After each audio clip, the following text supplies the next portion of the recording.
Hi అండి, అందరికీ నమస్కారం. రాజేష్ డీసీఎం కంపెనీలో ఇంజనీర్గా వర్క్ చేస్తున్నాడు. ఉద్యోగంలో చేరి 2 ఏళ్లైంది. ఇంజనీరింగ్ డిగ్రీతో పాటు ఎంబీఏ కూడా ఉండడంతో మంచి జీతంలో ఉన్నాడు. 26 ఏళ్లు వచ్చినా రాజేష్ని పెళ్లి చేసుకోమంటూ తల్లి పోరు పెడుతూ ఉన్నా ఇంకో ఏడాది అంటూ గడువులు పెడుతూ ఉన్నాడు. చూసినా ఒకరిద్దరు అమ్మాయిలైనా అతని ఊహాసుందరి ముందు నిలబడలేకపోయారు. తండ్రి రిటైర్డ్ జడ్జి, కాకినాడలో సొంత ఇల్లుంది. 2 కొడుకులు, కూతుళ్ల మధ్య రాజేష్ ఆఖరివాడు. ఇంటి అద్దె కూడా వస్తుంది కనుక బ్యాచులర్ అయినా మంచి డబుల్ బెడ్రూమ్ ఉన్న ఇల్లు కూడా తీసుకున్నాడు. తల్లి తండ్రి వచ్చి ఎప్పుడైనా 1 నెల రోజులు ఉండి వెళ్తారని ఆ ఇంట్లో ఇంచుమించు సామాన్లన్నీ చేర్చాడు. హాయిగా బ్యాచులర్ లైఫ్ను అనుభవిస్తూ క్లబ్లు, ఫ్రెండ్స్తో గడుపుతూ ఉన్నాడు. ఆ 3 అంతస్తుల బిల్డింగ్లో మొత్తం 12 ఫ్లాట్స్ ఉంటాయి. తను అటు ఇటు ఉండే ఫ్లాట్స్ వాళ్లతో పరిచయం చేసుకోవాలి అనిపించి పక్క ఇంటికి వెళ్లి పరిచయం చేసుకోవాలి అనుకున్నాడు. ఒక పక్క మెహతా అని గుజరాతీలు, భార్యాభర్త, 2 పిల్లలు. అతను ఓ పెద్ద కంపెనీలో పర్సనల్ మేనేజర్, భార్య ఓ జూనియర్ కాలేజీలో లెక్చర్గా పనిచేస్తారు. 2 ఉద్యోగస్తులు అవడంతో ఉదయం లేచింది మొదలు ఉరుకులు పరుగులతో ఇంట్లో పనులన్నీ చేసుకొని పిల్లల్ని స్కూల్లో దింపేసి ఉద్యోగాలకు వెళ్లి సాయంత్రం ఏ 6కో ఇంటికొచ్చి చేరతారు. ఏ ఆదివారమో తప్ప ఎప్పుడు కనపడరు. అయినా 2 సరదాగా ఉంటారు. రాజేష్ని అభిమానంగా పలకరించి ఆదివారం పూట అప్పుడప్పుడు తమతో బ్రేక్ఫాస్ట్, లంచో తీసుకోమని పిలుస్తూ ఉంటారు. మెహతా పిల్లలు కూడా అంకుల్ అంటూ చనువుగా వచ్చిపోతూ ఉంటారు. యువతల ఫ్లాట్ గుమ్మం ముందు నేమ్ ప్లేట్ ఎస్ఆర్కే రావు అని ఉండటం చూసి తెలుగు వాళ్ళు పరిచయం చేసుకోవాలని కుతూహలపడ్డాడు రాజేష్. కానీ ఎప్పుడు ఇల్లు తాళం వేసే ఉంటుంది. ఏ రాత్రికో ఇంట్లో లైట్లు వెలిగేది. ఉదయం 8 కల్లా తాళం వేసే ఉంటుంది. ఇంట్లో మనుషులు అలికిడి వినపడకపోయేసరికి ఎవరో తనలాంటి బ్యాచులర్ అయి ఉంటాడు అనుకున్నాడు. అనుకోకుండా ఓ ఆదివారం బయటకు వెళ్లాలని తలుపులు తీసుకుని రాగానే పక్కింటాయన కూడా తన ఫ్లాట్కి తాళం వేస్తూ ఉండటం చూసి చప్పున రాజేష్ ముందుకు వెళ్లి, హలో, మీరు తెలుగు వాళ్లేనా? మీ నేమ్ ప్లేట్ చూసి మీ ఇంటి వచ్చి పరిచయం చేసుకోవాలి అనుకున్నాను. ఐయామ్ రాజేష్ అంటూ చనువుగా చేయి చాపాడు. అతను రాజేష్ వంక చూసి, glad to meet you, I'm Ramakrishna Rao అని ముభావంగా అంటూ షేక్ హ్యాండ్ ఇచ్చాడు. ప్రసన్నంగా లేని అతను మొహం చూసి రాజేష్ ఇంకేం అనాలో తెలియక తడబడుతూ, నేను డీసీఎం టయోటాలో పనిచేస్తున్నానండి. మీరు ఇంజనీరా? ఎన్నాళ్ళుగా ఉంటున్నారు ఇక్కడ అని అడిగాడు రాజేష్. వోల్టాస్లో పనిచేస్తున్నాను. 1 ఏడాదైంది ఇక్కడికి వచ్చి. సారీ, ఒక చోటకు వెళ్ళాలి. ఐయామ్ ఆల్రెడీ లేట్, మరోసారి కలుద్దాం అంటూ మాటలు తుంచేసి వెళ్ళిపోయాడు రావు. రాజేష్కి ఒకరోజు ఎండాకాలం రాత్రి 11 గంటల వేళ గదిలో వేడి భరించలేక నిద్ర పట్టక బాల్కనీలో కింద పరుపేసుకుని పడుకున్నాడు. గాలి కూడా స్తంభించినట్లు అంతటా నిశ్శబ్దం. ఆ నిశ్శబ్దంలోంచి పక్కింటి ఆమె బాధ, అవమానం, కోపం, దుఃఖం అన్ని కలుపోసిన గొంతుతో, మీకు అనుమాన రోగం తగ్గేంత వరకు మీరు సుఖపడనే లేరు. నన్ను కూడా సుఖపడనీరు. రోజు రోజుకి మీతో బ్రతుకు నరకంగా అవుతుంది. ఎంత పాపం చేసుకొని మిమ్మల్ని నేను కట్టుకున్నానో. 1 రోజైనా నా ప్రాణానికి సుఖమే లేదు. పెళ్ళైన రోజు నుంచి నన్ను కాల్చుకొని తింటున్నారు. ఇంకా ఇదంతా భరించే ఓపిక నాకు లేదు. ఏదో రోజు చావనైనా చస్తాను, లేకపోతే ఇంట్లోంచి లేచైనా పోతాను అని అంటుంది ఆమె. మాటలు స్పష్టంగా వినిపించి కుతూహలంగా లేచి కూర్చున్నాడు రాజేష్. పో, ఇప్పుడే పో, ఎవరితో లేచిపోతావో పో అని కటువుగా అంటున్నాడు రావు గారు. అంతే, మీలాంటి మొగుళ్ళున్న ఆడవాళ్ళు ఇంకెవరితో లేచిపోక ఏం చేస్తారు? అది కూడా చేతకాని పిరికివాళ్ళైతే చస్తారు అని కసిగా అందామె. నువ్వు ఇంతకి ఏం చేయదలుచుకున్నావు? చస్తావా లేక లేచిపోతావా అని హేళనగా ఎత్తిపొడిచాడు. చద్దును, నా కాళ్ళకి బంధంలో ఈ పిల్ల పుట్టి ఉండకపోతే ఈ కొంపలోంచి ఎప్పుడో పోదును అని అంది ఆమె ఏడుస్తూ. దాన్ని కూడా నువ్వే తీసుకొని పో. ఏం, ఆ 2వ మొగుడు పిల్లని తేవద్దు అన్నాడా అని హేళనగా కసిగా ఎత్తిపొడిచాడు. ఛా, మీలాంటి వారితో మాట్లాడడం నాది తప్పు. మీలాంటి హీనులు, సంస్కారహీనులతో మాటలేమిటి నాకు అని అంది. చళ్ళను కొట్టినట్లు శబ్దం. నోర్మై, ఊరుకుంటున్నానా? ఇష్టం వచ్చినట్లు పేలుతున్నావు. నోరు మూసుకొని పడి ఉండు, లేదంటే ఈ క్షణమే ఇంట్లో నుంచి పో అని అన్నాడు కోపంగా. మీ బెదిరింపులు ఇంకా ఆపండి అందామె. పో అంటే పోయిరా అంటే రావడానికి నేనేం కుక్కను కాను, మర్యాదగా మాట్లాడండి అని ఏడుస్తూ అరిచింది ఆమె. మర్యాద? ఆహా, నీలాంటి దానికా మర్యాద అని అతని విసుపు నవ్వు. ఛా, మీతో మాటలేమిటి నాకు, ఆమె తిరస్కారంగా అంది. ఆ తర్వాత మాటలే వినపడలేదు. వింటున్న రాజేష్కి ఏమిటి వీళ్ళిద్దరి మధ్య గొడవలు ఎందుకు వచ్చాయో, ఈ మొద్దు వెధవ అనుమానంతో ఆమెను హింసిస్తున్నట్టున్నాడు కాబోలు. అందుకే ఆమె అంత విరక్తిగా మాట్లాడుతుంది. స్టూపిడ్ ఫెలో, ఇంత అందమైన భార్యనుంచుకొని జీవితం ఎందుకులా నరకం చేసుకుంటున్నాడు వీడు. నాకే అంత అందమైన భార్య ఉంటే పువ్వుల్లో పెట్టుకుని ఆరాధించేవాణ్ణి. పాపం ఆ ఇల్లాలు ఏం చేస్తుంది? భర్త పెట్టే హింస భరించలేక, కట్టుకున్న వాణ్ణి వదిలిపోలేక, ఉండలేక అవస్థపడుతున్నట్లుంది. ఎంత మోడర్న్ అయినా ఒక పిల్ల పుట్టాక భర్త వదిలిపోవడం ఈ దేశంలో ఆడదానికి కష్టమే. సహించి ఉందని ఇంత జులుం చలాయిస్తున్నట్లున్నాడు. వెధవ మొహం వీడును. ఓనమాల లేవు, సౌమ్యత లేదు ఆ మొహంలో. మొహం సరే, మనసు వక్రంగా ఉంది గాడిదకి అని అనుకుని రాజేష్కి ఆ క్షణంలో రావంటే అసహ్యం కలిగింది. ఆమె మీద సానుభూతి పుట్టుకొచ్చాయి. తర్వాత ఆమె ఎదురుపడినప్పుడు అభిమానంగా చూసేవాడు. ఎప్పుడు వాడిన మొహంతో బ్రతకక తప్పదు అన్నట్లు నిర్లిప్తంగా కనిపించే ఆ మొహంలో దైన్యం అతని గుండెను తాకేది. కానీ కనీసం మాట్లాడి పరిచయం పెంచుకొని సానుభూతి చూపించే సాహసం కూడా చేయలేకపోయాడతను ఇన్నాళ్ళు. ఈ రోజు ఈ సంఘటనతో రాజేష్ మరింత కదిలిపోయాడు.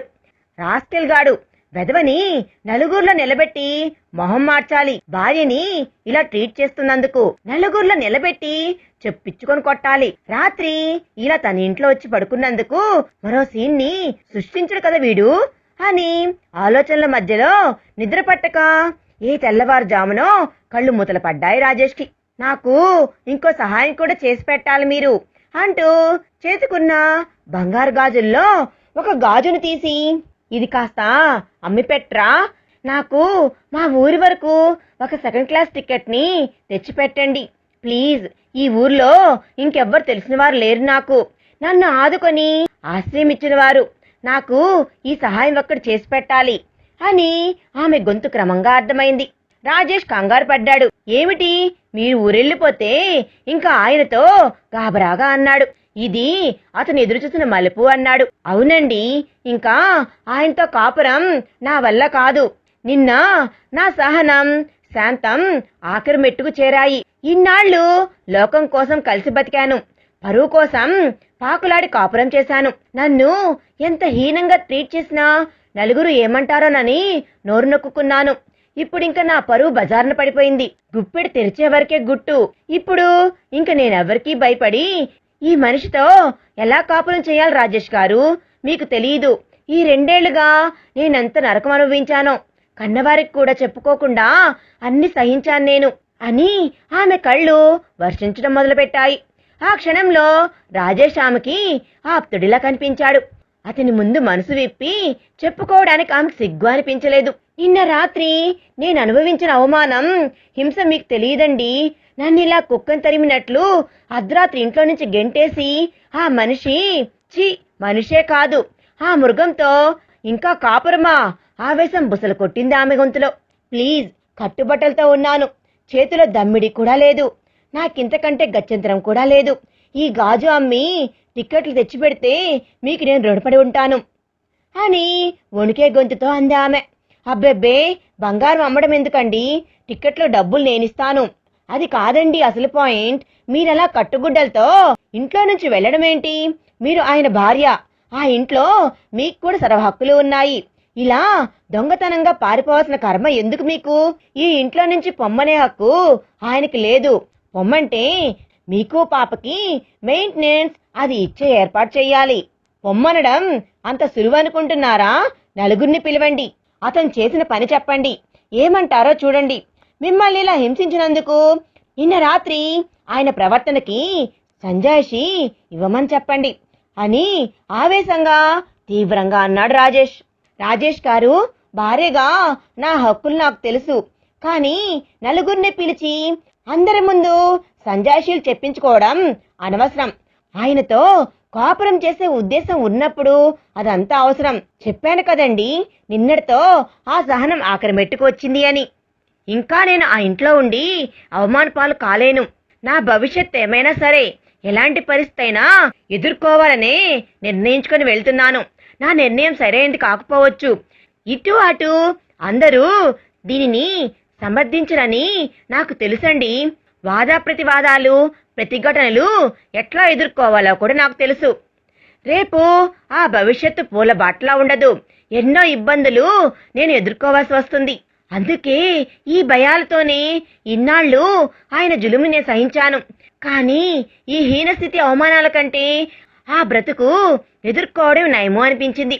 ప్లీజ్, నిన్న రాత్రంతా ఆలోచించే ఈ నిర్ణయానికి వచ్చాను. ఇప్పుడు ఇంకా ఏదో ఒకటి చెప్పి నా నిశ్చయం సడిలిపోయేటట్లు చేయకండి అని అంది. రాజేష్ ఏదో అనబోయి ఆమె మొహం చూసి విరమించేసుకొని, సరే మీ నిర్ణయాన్ని కాదనే హక్కు నాకేం లేదు. ఉండండి, ముందు కాస్త టీ తాగుదాం. బాత్రూంలో పేస్ట్ ఉంది, వెళ్ళి వాష్ చేసుకొని రండి. ఈలోగా నేను టీ చేస్తాను అన్నాడు. నేను చేస్తానండి టీ అని అంది. సారీ అండి, మధ్యన మీరు ఈ గొడవలో ఇరుక్కున్నారు. అనవసరంగా మీకు ఈ శ్రమ నా వలన.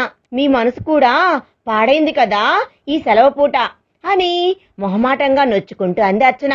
భలే వారే, ఇందులో శ్రమ ఏముందండి, ఇట్స్ ఏ ప్లెజర్. అంటే మీకు అలా అవడం ప్లెజర్ అని కాదు సుమండి. ఇలా మీరు నా ఇంట్లో వచ్చి నాతో టీ తాగడమని నా భావన అని చనువుగా అన్నాడు.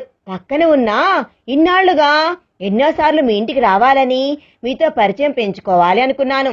కానీ ఆయన ఎప్పటికప్పుడు మాట పెంచకుండా వెళ్ళిపోతూ ఉండేవారు. నాలాంటి బ్రహ్మచారి మీతో మాట్లాడితే ఏం తప్పు పడతారోనని మిమ్మల్ని పలకరించడానికి భయపడ్డాను అన్నాడు రాజేష్.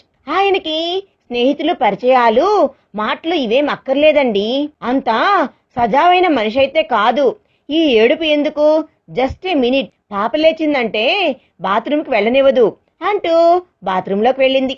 రాజేష్ వంటగదిలోకి వెళ్ళి స్టవ్ మీద టీకి నీళ్లు పెట్టాడు. ఆమె ఇలా తన ఇంట్లో పడుకోవడం, తను ఆమెతో మాట్లాడటం అంతా ఏదో కల మాదిరిలా అనిపిస్తుంది. అతనికి కిచెన్లో నీళ్లు పోసి ట్రేలో కెటెల్, కప్పులు పెట్టుకొని డ్రాయింగ్ రూమ్లోకి వచ్చేసరికి ఆమె బాత్రూంలోంచి వచ్చింది. అరే, నేను చేస్తానన్నాను కదండి మొహమాట పడుతూ అంది. ఎంత బ్యాచులర్ అయినా టీ చేయడం రాదనుకుంటున్నారా అని అన్నాడు. ప్లీజ్ అండి, మీరు అలా అడుగడుగునా మొహమాట పడకండి. రిలాక్స్, హాయిగా కూర్చొని టీ తాగండి. నాకు మార్నింగ్ కప్ మాత్రం సావకాశంగా తాగకపోతే ఏదోలా ఉంటుంది. ఆమె కప్పు అందిస్తూ నవ్వుతూ అన్నాడు రాజేష్. రాజేష్ గారు, ఎంత విచిత్రంగా ఉంది మనిద్దరం ఇలా కూర్చొని టీ తాగటం. ఎగ్జాక్ట్లీ నేను కూడా ఇదే అనుకున్నాను ఇంతకు ముందే. అదే మామూలు పరిస్థితుల్లో అయితే మీ గుమ్మంలోకి ఇలా వచ్చి కూర్చున్నందుకు ఆయన ఏమనేవారో, అసలు ఇప్పుడైనా వచ్చి చూస్తే ఏమంటారో నా ఊహకు అందడమే లేదు. రాత్రి పడిన అవమానం, దుఃఖపు ఛాయలు ఆమె మొహంలో ఇప్పుడు కనబట్టమే లేదు. చాలా తేలిగ్గా మాట్లాడుతున్న ఆమెను చూస్తే ఆశ్చర్యంగా అనిపిస్తుంది రాజేష్కి. కాపురం వదిలిపోతున్నప్పుడు ఒక స్త్రీ ఇంతటి నిర్లిప్తత దశకు చేరుకుందంటే ఆమెలో సున్నిత పొర ఏదో చెదిరిపోయి ఏం జరిగినా ఇంతకంటే అధ్వానంగా ఉండదులే అన్న ధైర్యం ఆమె గుండెని రాయిగా మార్చేసుండాలి అని అనుకున్నాడు రాజేష్. మిసెస్ రావ్, నేను ఒక మాట చెప్పనా అని ఏదో అనబోయాడు రాజేష్. నన్ను అర్చన అని పిలవండి. నేనింకా మిసెస్ రావుని కాను. నిన్న రాత్రితోనే ఆ అధ్యాయం ముగిసిపోయింది.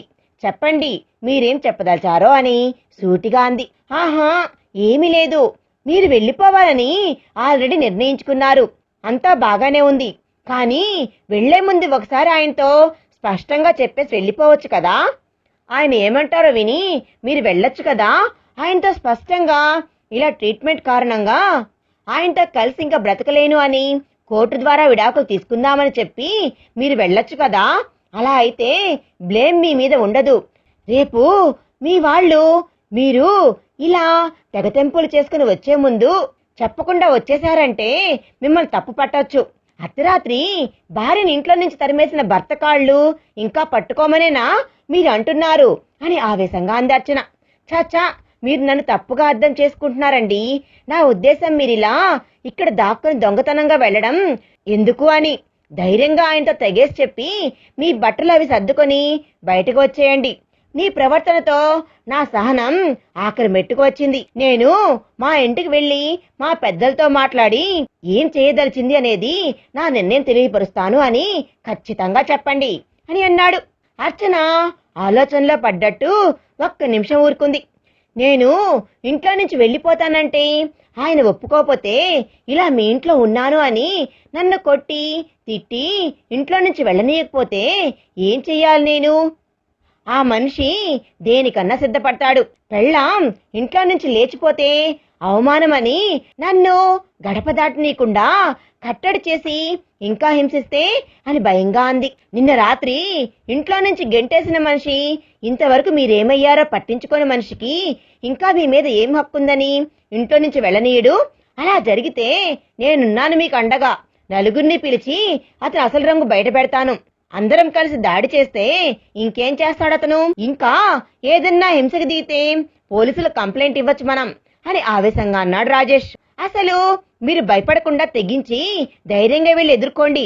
ఎదుర్కోనక్కర్లేదు, ఇంట్లోకి వెళ్ళి మీ సామాను సర్దుకోండి. ముందు ఎక్కడికి ఏమిటి అంటే తెగేసి ఇంట్లోంచి వెళ్తున్నాను అని చెప్పండి. అడ్డుకుంటే నలుగురిని పిలిచి మీరు చేసిన పని చెప్తాను అని చెప్పండి. ఆయన మూర్ఖంగా చేయి చేసుకుంటే బయటకు వచ్చి నన్ను పిలవండి. నేను నలుగురిని పీల్చుకొని వస్తాను. చూద్దాం అందరూ కలిస్తే ఏం చేయగలడు అతను. అర్చనకి ధైర్యం చెప్తూ అన్నాడు రాజేష్. అతని మాటలకి తల ఊపింది అర్చన. మనసులో ఒక మూల అతనితో ముఖాముఖి తడబట్టానికి జంకుగా ఉన్న రాజేష్ గారు అన్నట్లు తను పిరికిగా పారిపోవడం ఎందుకు అని తనకి తాను ధైర్యం చెప్పుకుంటూ ఉంది అర్చన. ఒక్క విషయం, ఒకవేళ నా మీద కోపంతో కసిగా పాపనివ్వమని బెదిరిస్తే ఈ మగవాళ్ళు భార్య లొంగి రాకపోతే పిల్లల్ని అడ్డుగా వాడుకుంటారు. పాపనివ్వనని అంటే ఎలా? పాపని వదిలి రాలేను కదా. ఆ ఆలోచనలకే కలవరపడుతూ అంది అర్చన. రాజేష్ ఒక క్షణం ఆలోచించాడు. అది నిజమే, భార్య తన మాట వినకుండా ఇంట్లో నుంచి పోతుందన్న కసితో పిల్లనివ్వకుండా బెదిరిస్తే ఆ పాయింట్ ఆలోచించాల్సిందే. చూడండి, ముందర కాళ్ళకి బంధంలా మీరే ముందు నేను వెళ్తున్నాను, మీ పిల్లని మీరే చూసుకోండి అంటూ వదలండి. ఆయన బెదిరిపోతారు. ఒంటరిగా చంటి పిల్లని చూసుకోవడం తమాషా కాదు.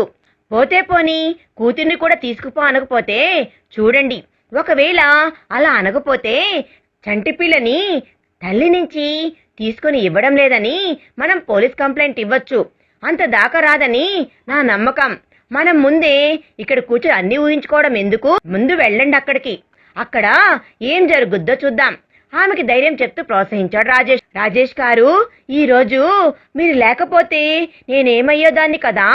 ఆ రాత్రి చలిలో చేతిలో దమ్మిడి కూడా లేక ఎక్కడికి వెళ్లాలో అర్థం కాక తలుచుకుంటుంటే భయంగా ఉంది. మీ సహాయానికి నేను ఎలా కృతజ్ఞతలు చెప్పాలో నాకు అర్థం కావడం లేదు అని అంది ఆమె. ప్లీజ్, మీరలా మాట్లాడి నన్ను మొహమాట పెట్టకండి. ఈ స్థితిలో నేనే కాదు, ఎవరున్నా నాలాగే రియాక్ట్ అవుతారు. ఇందులో మీరింతగా నన్ను పొగట్టానికి ఏమీ లేదక్కడ అని రాజేష్ మొహమాటంగా అన్నాడు. అది సరే, 8 గంటలవుతుంది. ఆయన ఈ పాటికి ఆల్రెడీ లేచే ఉంటారు. మీరు వెళ్ళకూడదా అని అన్నాడు. పాపని లేపి కాస్త మొహం కడిగి పాలు తాగించి వెళ్తాను. కొంచెం పాలు ఉన్నాయా అని బిడియంగా అడిగింది. అఫ్కోర్స్, ఫ్రిడ్జ్ లో ఇంకో ప్యాకెట్ కూడా ఉంది. బ్రెడ్ బటర్ కూడా ఉంది మన బ్రేక్ఫాస్ట్ కి. లేదంటే దగ్గరలో సౌత్ ఇండియన్ హోటల్ కూడా ఉంది. ఇడ్లీ తీసుకుని వస్తాను. స్కూటర్ మీద వెళ్ళి మీరు ముందు పాలు సంగతి చూడండి. అన్నట్లు పాప పేరేంటండి అని నేను అడగనే లేదు అన్నాడు. పూజ, ఏరి కోరి పెట్టాను.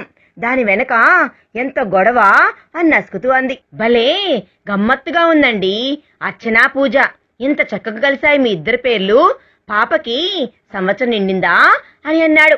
ఈ నెలాఖరికి 2 ఏళ్లు నిండి 3వ సంవత్సరం వస్తుందండి. పాపను లేపి ఎత్తుకొని వచ్చాంది అర్చన. పాప అంతా చాలా వరకు తల్లి పోలికే. తెల్లగా బొద్దుగా గుండ్రంగా ఉంది. ముద్దులూరుతున్నా పాపను చూసి చేతులు చాచాడు రాజేష్. కొత్త అనేది లేకుండా వచ్చేసింది పూజ. అమ్మా పూజ, ఏది అంకులను అని అంది అర్చన. పూజ సిగ్గుగా నవ్వి వచ్చిరాని ముద్దు మాటలతో అంకుల్ అంది. అప్పుడప్పుడే అన్ని మాటలు వస్తున్నా పూజ ముద్దు మాటలకి పొంగిపోయి ముద్దు పెట్టుకున్నాడు రాజేష్. పూజ తల్లి వైపు చూసి చేతులు చాపింది. పాపని తీసుకొని అర్చన బాత్రూంలోకి వెళ్ళింది. మీరు అనవసరంగా హోటల్కి వెళ్లాల్సిన అవసరం లేదు, బ్రెడ్ బటర్ చాలండి ఈ పూటకి అంటూ చెప్తుంది. స్నానం చేస్తే మార్చుకోవడానికి బట్టలు లేవు, ఇంటికెళ్ళి వచ్చాక చేస్తాను అని అంది అర్చన. బ్రెడ్ ని టోస్ట్ చేస్తున్నాను, 2 స్లైసులు తిని వెళ్ళండి. ఆయనతో తలపట్టానికి కాస్త బలంగా ఉండాలి కదా మీకు అని చనువుగా నవ్వుతూ అన్నాడు. అర్చన కూడా నవ్వి అతను కాల్చిన స్లైసుల్ని వెన్న రాసింది చాకుతో. ఏమిటో ఆ ఇల్లు అప్పుడే నాకు పరాయిదైపోయినట్లుగా వెళ్ళాలంటే భయంగా ఉంది. ఏదో ఆపద నెత్తిన పెట్టుకున్నట్లు, ఏ పెద్ద పులినో ఎదుర్కోవాలి అన్నట్లు గుండెల్లో దడ వస్తుంది. నిన్న రాత్రి నేను చేసుకున్న నా నిశ్చయం సడలిపోతుందేమో అని భయం వేస్తుంది. నిన్నటి ఆవేశం ఆవేదన తగ్గిపోయింది నాలో. కానీ ఇంక కలిసి ఉండడం అన్నా ప్రశ్నకు తావే లేదనుకోండి. కానీ ఎలా ఎదుర్కోవడం అన్నదే నాకు భయంగా ఉంది అని బేలగా అంది అర్చన, బలవంతంగా బ్రెడ్ ముక్కలు కుక్కుతూ. మీరెందుకండి అంతలా భయపడుతున్నారు? పులి నోట్లో తలబెట్టడానికి మీరు వెళ్తున్నట్లు ఇంక భయపడితే మీరు తీసుకున్న ఈ నిర్ణయానికి కట్టుబడి ఉండగలరా? అసలు ఎంతో భవిష్యత్తుంది మీ ముందు. ఒక్క రోజుతో అయ్యేది కాదిది. మరోసారి బాగా ఆలోచించండి ఆయన దగ్గరికి వెళ్లే ముందు అన్నాడు. అర్చన డైనింగ్ చైర్ని జరిపి నిల్చుని ఉంది. ఇంకేం ఆలోచించను, చూస్తాను, ఏం జరిగినా నేను ఎదుర్కొంటాను. పాపని చేతిలో తీసుకొని వెళ్తాను, చూద్దాం ఏమంటాడో ఆ పెద్ద మనిషి అని అంది. రాజేష్ గారు, ఒకవేళ ఆయన గాని దౌర్జన్యాన్ని దిగి నన్ను కట్టడిస్తే మాత్రం సహాయానికి మిమ్మల్ని కలుస్తాను. మీరు ఏం చేస్తారో ఎలా చేస్తారో నన్ను ఆయన బారి నుంచి కాపాడాలి అని అభ్యర్థన పూర్వకంగా అంటూ పాపని తీసుకొని తన ఫ్లాట్ ముందుకు వెళ్లి బెల్ నొక్కింది. మీకేం పర్వాలేదు, నేను ఇక్కడే ఉంటాను, తలుపు తీసే ఉంచుతాను, ఏం అవసరం వచ్చినా నన్ను పిలవండి అన్నాడు తలుపు దగ్గరికి వస్తూ రాజేష్. కాలింగ్ బెల్ నొక్కినా 2-3 నిమిషాలకు కానీ తలుపు తెరుచుకోలేదు. తలుపు తెరిచిన రావు అర్చనను గుమ్మంలో చూసి ఏదో అనే లోపుగానే అర్చన ఇంచుమించు అతను నెట్టుకుంటూనే లోపలికి వెళ్లిపోయింది. అప్పుడే నిద్రలేసి వచ్చినట్లుంది అతని మొహం. అర్చన ఎక్కడి నుంచో బయటికెళ్లి వచ్చి లోపలికి వెళ్తున్నంతగా మామూలుగా రావు మళ్లీ వెళ్లి మంచం మీద పడుకొని ముసుగు పెట్టేశాడు. రాత్రి డ్రింక్ తీసుకున్న హ్యాంగ్ ఓవరో ఏమో అతన్ని ఇంకా పూర్తిగా వెళ్లేదు. రాత్రి జరిగింది అతనికి మాత్రం గుర్తే లేదు. అర్చన కూడా అతన్ని ఏం పలకరించకుండా మాట్లాడకుండా గాడ్రేజ్ మీద తన సూట్ కేసులు 2 తీసుకొని గాడ్రేజ్ లోని అలమరలోని బట్టలు నగలు అన్ని సూట్ కేసులో సర్దుకుంది. బీర్వాలో ఇంటి ఖర్చులకిచ్చిన దానిలో నెలాఖరో ఏమో 70 రూపాయలుంటే అది పర్సులో పెట్టుకుంది. తన టాయిలెట్ సామాన్ మొత్తం, పాప వస్తువులు, ఆట వస్తువులు అన్నీ సర్దింది ఓ బుట్టలో. గదిలో చప్పుళ్లకి సూట్ కేసు లాక్ చేసిన శబ్దానికి మొహం మీద నుంచి రగ్గు తీసి విసుగ్గా, ఏంటి ఆ గోల, ఆ చప్పుళ్ళేంటి, కాసేపు పడుకోనివా కొంపులో ప్రశాంతంగా అంటూ అరిచాడు రావు. అరుస్తూ పూర్తిగా కళ్ళు విప్పి ప్యాక్ చేసిన సామాన్లు చూస్తూ, ఏంటిది, ఎక్కడికి ప్రయాణం అన్నాడు. మత్తు పూర్తిగా వదులుచుకొని కటువుగా అన్నాడు. అర్చన మౌనంగా తన పని పూర్తి చేసి, ఇదిగో మీ ఇంటి తాళాలు, నేను ఈ ఇంట్లో నుంచి వెళ్ళిపోతున్నాను, నా సామాన్లు బట్టలు మాత్రం తీసుకుని వెళ్తున్నాను అని తాళాలు మంచం మీద పెట్టి నిబ్బరంగా చూస్తూ ఒక్క క్షణం ఆశ్చర్యంగా చూశాడు రావు. తరువాత ఏంటి నీ ఉద్దేశం అని తీక్షంగా చూస్తూ అన్నాడు. నా ఉద్దేశం ఇంక మీతో కాపురం చేసే ఉద్దేశమే లేదు, అదే నా ఉద్దేశం. ఇన్నాళ్లుగా 3 ఏళ్ల నుంచి మీ జులుం, మీ అధికారం అన్నీ సహించాను. నిన్నటితో నా ఆశ అడియాస అయిపోయింది. నా సహనం ఆఖరి మెట్టుకు వచ్చింది. మీ అనుమానాలు, అమానుషత్వం ఇంక భరించే శక్తి నాకు లేదు. అంచేత ఇంక మీతో కాపురం నా వల్ల కాదు. నేను ముందుగా మా ఇంటికి వెళ్తున్నాను. అక్కడ మా పెద్దలతో ఆలోచించి కోర్టులో ప్రొసీడ్ అవుతాను. స్థిరంగా ఒక్కొక్క మాట ఒత్తి పలుకుతూ అంది అర్చన. ఒక్క అరక్షణం రావు మొహం తెల్లబడిపోయింది. అంతలోనే మొహం కోపంతో జౌరించింది. ఒక్క ఉదుటిన మంచం మీద నుంచి లేచి అర్చన జుట్టు పట్టుకున్నాడు. రాస్కేల్, నీకింత ధైర్యమా? నన్నే ఎదిరించి మాట్లాడతావా? ఇంట్లో నుంచి పోతావా? కాళ్ళు కదిపితే నరికేస్తాను, జాగ్రత్త, కోర్టుకెక్కుతావా? కోర్టు దాకా ఎందుకు, నీ అంతు ఇప్పుడే తెలుస్తాను. జుట్టు పట్టుకొని గుంజి చంప మీద చెల్లుమని కొట్టాడు. ఆగండి మీరు, మళ్ళీ నా ఒంటి మీద చేయి పడిందో నేను మీ అంతు తేలుస్తాను. వదలండి ముందు నా జుట్టు అని అర్చన ఆడపుల్లా గర్జించి అతని చేతుల నుంచి జుట్టు లాక్కొని తిరస్కారంగా ఏహ్యంగా చూసి మళ్లీ మీదకి రాబోతున్న రావుని ఒక్క తోపు తోసి వంటింట్లో పరుగున వెళ్లి కూరల కోసే కత్తిని చేతిలోకి తీసుకొని ఒక్క అడుగు ముందుకు వేశారో నేనేం చేస్తానో నాకే తెలియదు, జాగ్రత్త, దెబ్బతిన శివంగిలా గజ్జరించిందామె. అర్చన అవతారం చేతిలో కత్తిని చూసి అప్రయత్నంగానే అడుగుని వెనక్కి వేశాడు రావు. నిన్న రాత్రితోనే మీకు నాకు సంబంధం తెగిపోయింది. ఇప్పుడు ఇంక నన్నేం చేసినా, నా మీద చేయి చేసుకున్నా, ఏదన్నా కట్టడి చేసినా ఇప్పుడే పోలీసులకి రిపోర్ట్ ఇస్తాను అని తీక్షణంగా చూసింది అర్చన. అర్చన మాటలు విన్నాక ఆమె ఏదో భయపెట్టడానికి అండం లేదు అని, సీరియస్ గానే అంటుంది అని అర్థమైంది రావుకి. మనసులో ఒక క్షణం బెదిరినా అర్చన ముందు తగ్గిపోవడానికి మగ అహంకారం అడ్డు వచ్చింది. అసలే రాత్రి తాగుబోతాడు ఎర్రబడ్డ కళ్ళు మరింత ఎర్రబడి క్రూరంగా చూశాడు. పో, తక్షణమే నా ఇంట్లో నుంచి పోయి రోడ్డు మీద అడుక్కు తిను, అప్పుడు గాని నీకు బుద్ధి రాదు. అప్పటికి గాని మొగ్గుని ఎదిరించడం అంటే ఏమిటో నీకు తెలిసి రాదు అని ఆవేశంతో మాటలు తడబడ్డాయి అతనికి. నీలాంటి నీచుడితో కాపురం కన్నా రోడ్ల మీద అడుక్కు తినడం నయమేలే. నీలాంటి అదుముడితో ఉండి నువ్వు పడేసే తిండి తినే కంటే, నీలాంటి అదుముడితో ఉండి నీవు పడేసే తిండి తినే కంటే 4 ఇళ్లలో పాచి పని చేసుకుని తినడం నయం అని చిత్కారంగా చూస్తూ అంది అర్చన. అర్చన అన్నింటికీ తెగించి నిర్ణయం తీసుకుని తన చేయి దాటిపోతుంది అన్న విషయం రావుకు అర్థమైంది. ఆఖరి అస్త్రం వదిలాడు. పో, నడు నా ఇంట్లో నుంచి, నా పిల్లని వదులు, నా పిల్లనిచ్చి నీ ఇష్టం వచ్చిన చోటుకు పోయి అడుక్కొని తిను అంటూ కూర్చున్న పాపని విసురుగా లేపిలాగాడు. అసలే ఇద్దరు దెబ్బలాటకి బిక్కు చచ్చిపోయి చూస్తూ ఉన్న పాప ఏడుపు లంకించింది. పాప ఏడుపు తండ్రి చేతుల్లోంచి గింజుకొని తన దగ్గరికి రావాలని ఏడుస్తున్న కూతుర్ని చూసి గుండె దిటవుపరుచుకుంది. రాజేష్ మాటలు గుర్తు చేసుకొని మనసు కలిసి వేస్తున్నా పైకి నిబ్బరంగా నటించి నిర్లక్ష్యంగా పాప బట్టల పెట్టిని పక్కన పెట్టేసి, అసలు నేనే అనాలి అనుకున్నాను, మీ పిల్లని మీరే ఉంచుకొని పోషించుకోండి అని. నాకేదో దారి దొరికే వరకు పాప నాకు బరువు, దాన్ని పోషించే స్తోమత నాకుండదు అని ఎలాగా అని ఆలోచిస్తూ ఉన్నాను. తప్పకుండా మీరే పెంచి పెద్ద చేయండి. తల్లిగా దాన్ని వదలటం నాకు బాధ అయినా కొన్నాళ్ళకు అలవాటైపోతుందిలేండి అంటూ తన పెట్టెలు 2 గుమ్మం బయట పెట్టుకుంది. తన అస్త్రాన్ని బెదిరించి లొంగి రాకపోగా నిర్లక్ష్యంగా పిల్లని తన మీద పడేసి వెళ్లిపోతున్నా అర్చన చూసి బెదిరాడు రావు. చేతిలో నిలవకుండా గింజుకుంటూ ఏడుస్తున్న పిల్లను చూసి, దీన్ని నేనెక్కడ పెంచుతాను, ఎలా పెంచుతాను, ఈ తద్దినం తన నెత్తిని ఎందుకు, పసిపిల్లను పెట్టుకొని తన ఆఫీస్ పని ఎలా చేసుకుంటాడు అని అనుకొని అతని మనసులో 1,00,000 ఆలోచనలు భయపెట్టేశాయి. గుమ్మం దాటిన అర్చన వెంట గాబరాగా వెళ్లి పిల్లని కింద కుదేశాడు. తీసుకొని పో, దీన్ని కూడా తీసుకొని పో, నువ్వు కన్నావు కదా, ఈ తద్దినం నాకెందుకు, ఇద్దరూ కలిసి రోడ్ల మీద అడుక్కోండి. నాకేం, నేను మగవాణ్ణి, 4 రోజులు తిరగకుండానే మళ్లీ పెళ్లి చేసుకుంటాను, చూస్తూ ఉండు. బట్టలు సర్దిన సూట్ కేసు తీసుకుని వచ్చి వరండాలో గిరివాటుగా పెట్టి దబాన్ తలుపు మూసుకున్నాడు రావు. అర్చనకి నవ్వు వచ్చింది. ఈ మగవాళ్ళు అందితే జుట్టు, అందకపోతే కాళ్ళు పట్టుకోవడం తెలుసు, పిల్లని ఆడదిక్కు లేకుండా పెంచడం తమాషా అనుకున్నాడు. ఇంట్లో చాకిరీ చేసి పెట్టే భార్య లేనప్పుడు కానీ ఆ అవస్థ అర్థం కాదు. ఆ మనిషికి బుద్ధొచ్చినా రాకపోయినా ఇంక నాకు అనవసరం అని అర్చన గుమ్మంలోంచి పెట్టెలు తీసుకొని రాజేష్ ఇంటి వైపు వెళ్తూ ఉంటే రాజేష్ చటుక్కున బయటకు వచ్చి సూట్ కేసు 2 అందుకొని లోపల పెట్టాడు. అర్చన మిగిలిన సామాన్లు లోపల పెట్టాక రాజేష్ ఇంటి తలుపులు మూసేసింది.